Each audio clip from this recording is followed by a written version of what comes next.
Estamos amparados nas promessas de Deus para as nossas vidas. Versículo 14. O Senhor pelejará por vós. É Ele o nosso paracleto. É Ele o nosso advogado. É Ele quem vai à frente de todas as batalhas. E Ele nunca perdeu uma batalha. Então diz: o Senhor pelejará por vós, e vós vos calareis. Seguinte, por favor. Disse o Senhor a Moisés: por que clamas a mim? Diz aos filhos de Israel que marchem. Ora, é sempre assim, é questionamento em cima de questionamento, é questionamento em cima de questionamento. Mas tinha um líder. Este líder era Moisés, e ele recebia exatamente de nosso Jesus Cristo as orientações. E ele diz: por que clamas a mim? Diz aos filhos de Israel que marchem. Amados, o povo de Israel achou que no momento que eles mais precisavam de Deus, Deus os deixaria morrer no deserto. Vocês conhecem muito bem essa história. Diante das circunstâncias mundiais, mais de 90% do povo de Deus lá fora está pensando assim: Cristo é um folclore para muita gente. Cristo é uma utopia para muita gente.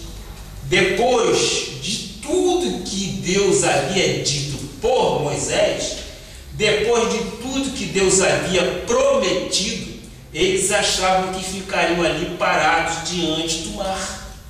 Eles achavam que os egípcios iriam exterminá-los.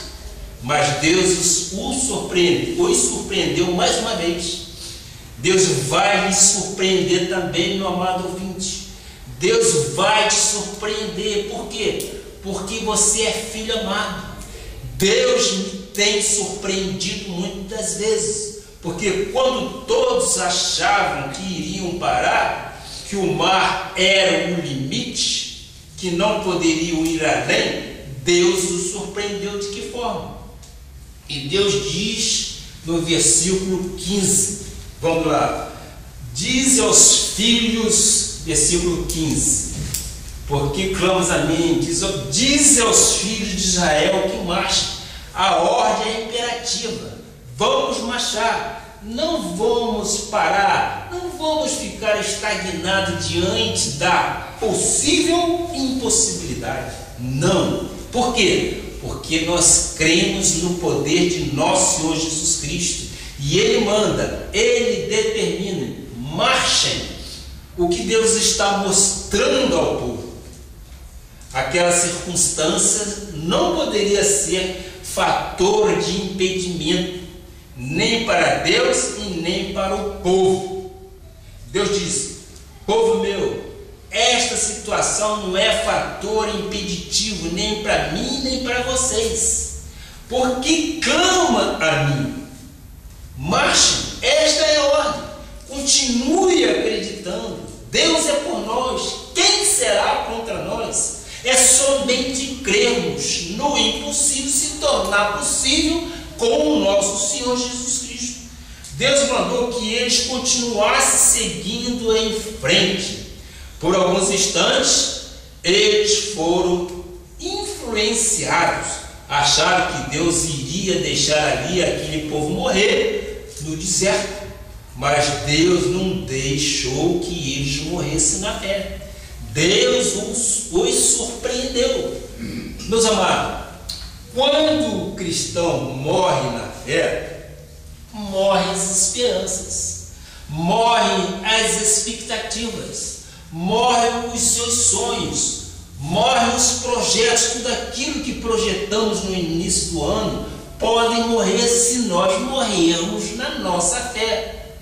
Morrem os desejos, morrem todas as nossas aspirações. Quase que eles morreram na fé. Queriam voltar para o Egito, de onde saíram, que foi uma determinação do nosso Senhor Jesus Cristo. Ou seja, tirar de lá e levar para a terra prometida. Mas no meio do caminho tem coisas que acontecem. Isto acontece nas nossas vidas. Nós passamos por vários planos, Nós passamos por situações financeiras difíceis, falando de país, de Brasil e de mundo. Passamos sim, mas estamos vencendo todos. Nós não podemos jamais esquecer de que Deus é por nós e ninguém será contra nós. As adversidades, as dificuldades que lá fora estão acontecendo, não nos será atingido.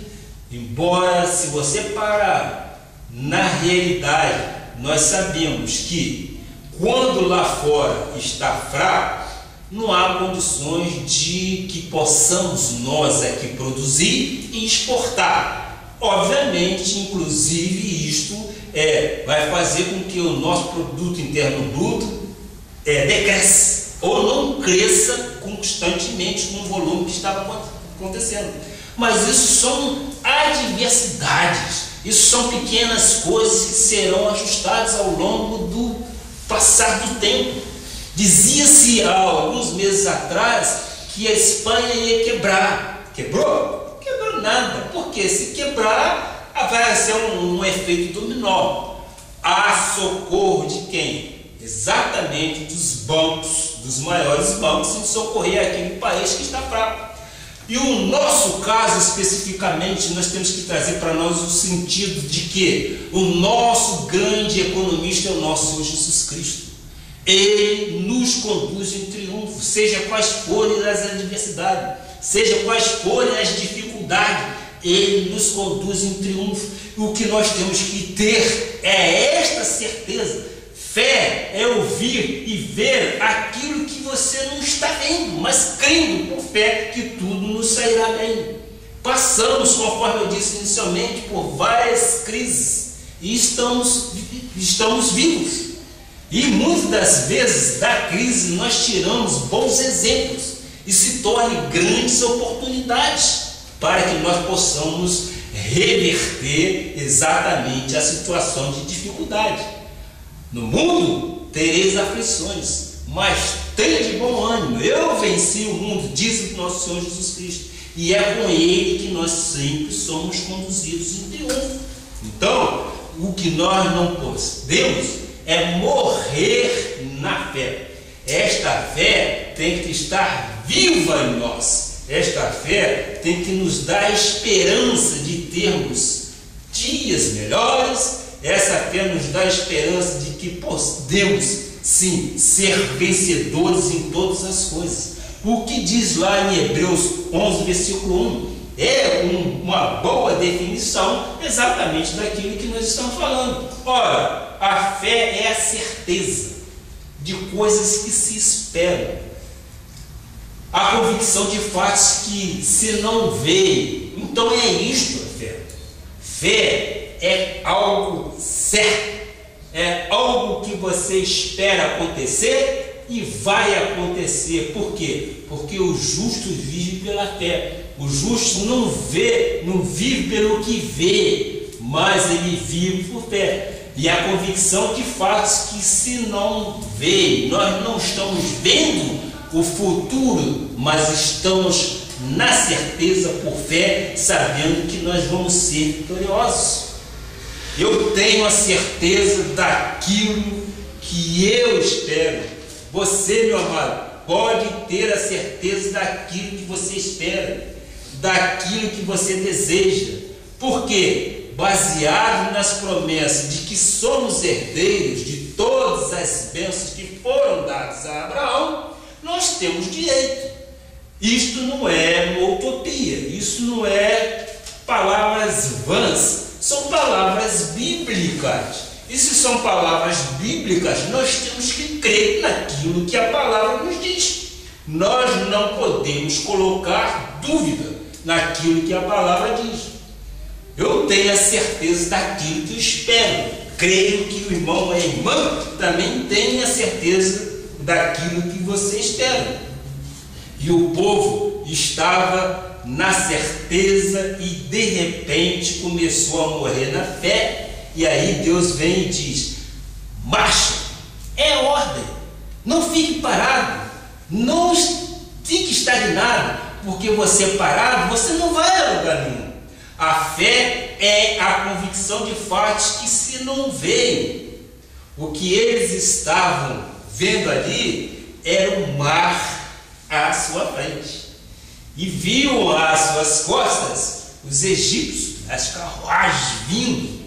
Era o que isto? A crise. Mas a fé vai além de tudo isso que nós podemos ver. Porque Deus disse: os meus caminhos, disse o Senhor, os meus caminhos para vocês são mais altos do que tudo isso. Os meus pensamentos são mais altos, os meus caminhos são maiores. Eu estou olhando e vendo com outros olhos, disse o Senhor, creio, com outros pensamentos. Vocês não podem duvidar, vocês não podem morrer na fé. Vocês têm que ter a certeza daquilo que estão esperando e a convicção daquilo que não estão vendo. Isto é fé.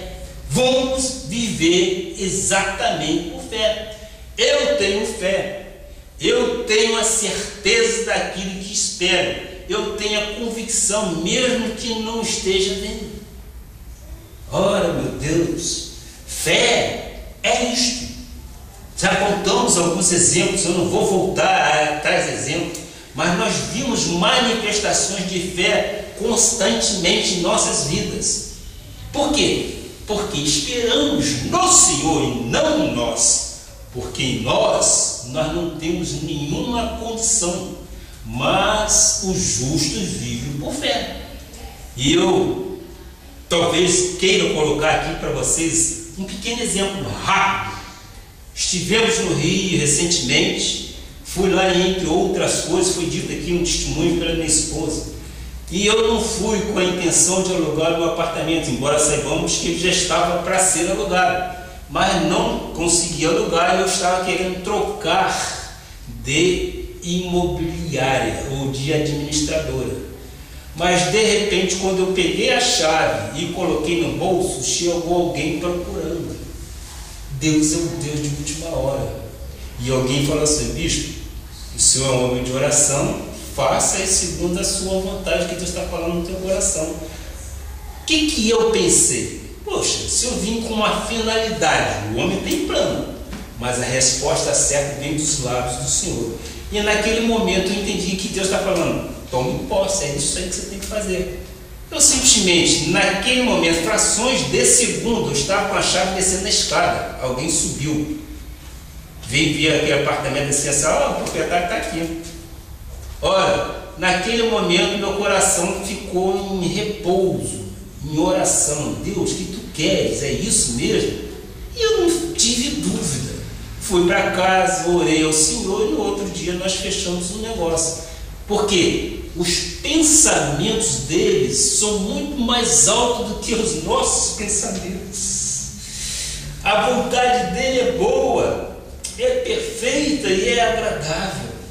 Nós temos que descansar nas promessas, nós não temos que contestar as situações, aquilo que nos vem, aquilo que nós passamos, nós não temos que contestar. Nós temos que acreditar que quando eu falo, e a Bíblia diz isso, que Deus está no controle, é porque eu creio que Deus tem o controle de toda a situação, seja ela qual for. Aos nossos olhos muitas das vezes parece ruim, mas ao fim de tudo isto é vitória.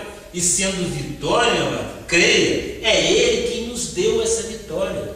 É Ele que nos deu esse grande galardão. Ele é o galardoador de nossas almas. Então, o que nós temos que temer, o que nós temos que duvidar, nada, de nada, nós temos é que crer. Jó 22, versículo 28, podemos ver, é a palavra de Deus, não sou eu que estou dizendo. Veja só, se projetas alguma coisa, lógico, evidente, todos nós temos que projetar, nós temos que arquitetar harmoniosamente quais são os nossos desejos, quais são os nossos projetos. Diz a palavra: se projetas alguma coisa, ela te sairá bem, e a luz brilhará em teus caminhos.